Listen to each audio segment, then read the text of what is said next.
2007 Spanish ലാംഗ്വേജിൽ ഇറങ്ങിയ ഒരു ഹൊറർ മിസ്റ്ററി മൂവിയാണ് ദി ഓർഫനേജ്. ഡയറക്റ്റ് ചെയ്തിരിക്കുന്നത് J.A. ബയോണ.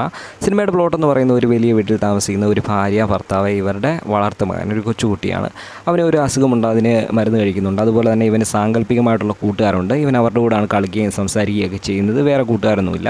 അങ്ങനെ ഈ അമ്മയ്ക്കും അറിയാം ഇവന് സാങ്കല്പിക കൂട്ടുകാരുണ്ടെന്നും അവരുടെ കാര്യങ്ങളെല്ലാം ഇവർ തമ്മിൽ സംസാരിക്കാറുണ്ട്.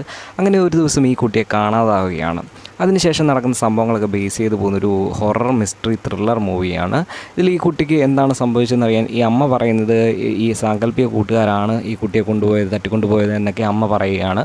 അതുപോലെ തന്നെ ഇവരിപ്പോൾ താമസിക്കുന്ന സ്ഥലം പഴയൊരു ഓർഫനേജ് ആയിരുന്നു. അതിനെപ്പറ്റിയുള്ള കാര്യങ്ങളും പറയുന്നുണ്ട്. ഇങ്ങനെയൊക്കെ ഒരു മിസ്റ്ററി മൂഡിൽ പോകുന്ന ഒരു നല്ല മൂവിയാണ്, നല്ലൊരു ഹൊറർ മിസ്റ്ററി മൂവിയാണ്. ഇങ്ങനത്തെ ഹൊറർ സിനിമകളൊക്കെ കാണാൻ താല്പര്യമുള്ളവർക്ക് ഉറപ്പായിട്ടും കണ്ടിരിക്കാൻ ഒരു നല്ല സിനിമയാണ്. കാണാത്തവരുണ്ടെങ്കിൽ കണ്ടു നോക്കുക, കണ്ടവരുണ്ടെങ്കിൽ ഒന്ന് കമൻറ്റ് ചെയ്യാം.